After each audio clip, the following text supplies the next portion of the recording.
What's going on, everybody? What's going on? Elemental astrology update.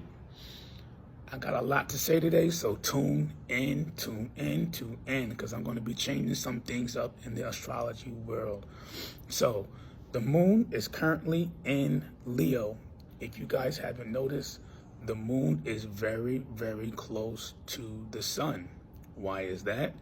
Because on October 21st, we will be having our new moon in Libra. For those of you that remember the pattern from Leo all the way to now on how the portal was opening and closing with the elements, we just closed the portal with water, Pisces. And then we opened the portal of Earth when the new moon in Virgo.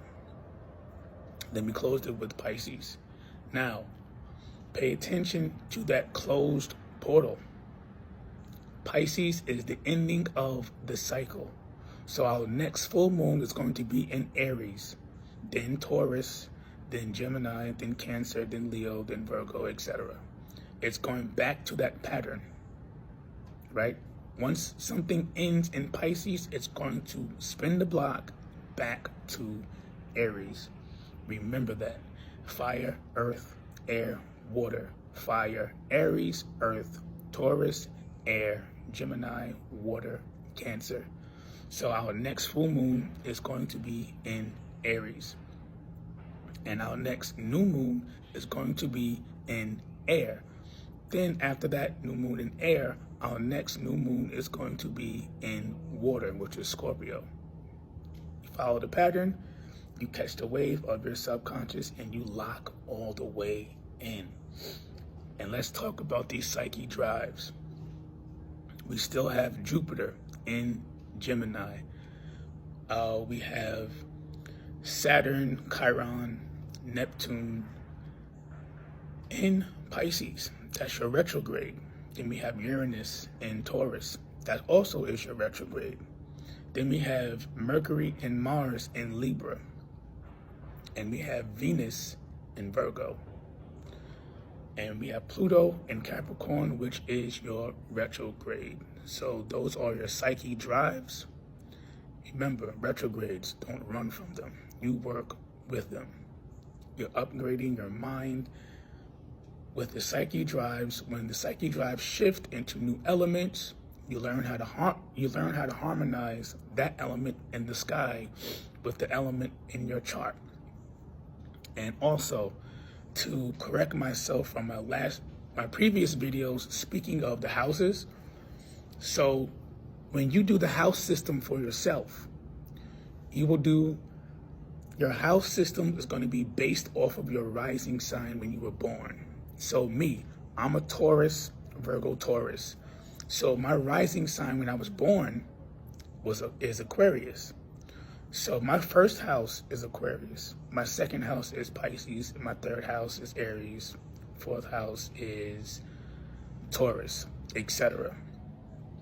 So not everyone will be following the symbolic 1 through 12, 1 being Aries, 2 being Taurus, 3 being Gemini, 4 being Cancer, 5 being Leo, 6 being Virgo, etc. That's the symbolic way of speaking of the house system. So not everyone is going to be rocking that wave in their actual house system when you look at your chart, because the house system is going to be based off of your rising sign when you were born. So I had to correct myself with that when it comes to that. And also, since we have a new moon coming up, I'm going to be doing things new with astrology. I'm going to be adding the 14th and the 15th zodiac, Cetus the Whale and Orion. And I'm also going to be adding the asteroids and the dwarf planet, Juno, Pallas, Ceres, and Lilith. I'm going to be adding those into my moon updates from now on, because when it comes to telekinesis, those are needed. Those are needed heavy, and I didn't realize that until I was doing more studying and digging deeper into it. You need Cetus the Whale and you need Orion definitely for telekinesis. And as far as the asteroids and the dwarf planet and the black moon, Lilith, also you need those, especially Lilith. Especially Lilith, you definitely need that.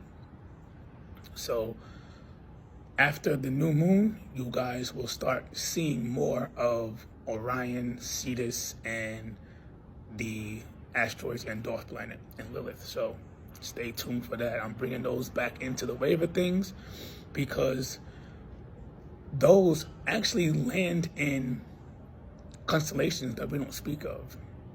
And what cool way to learn the 88 by learning that. See, I'm going to be expanding and doing a lot of stuff with astrology to get everybody tuned in to remembering the 88, especially if you want to learn telekinesis and your abilities. You have to tap into the 88 in order to learn and activate your abilities. You know what I mean? It's more than just chi, prana, and placebo and all that stuff they talk about. It's way deeper than that.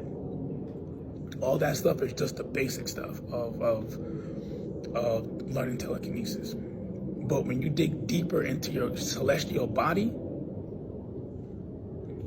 the game changes. The game changes when you deeply connect with Source. When you connect with Source, it's infinite. You don't get tired. You keep going. You know what I mean? But that's all I have for today, folks, for this Leo moon update. Let's lock in. Intergalactic Communications, signing out.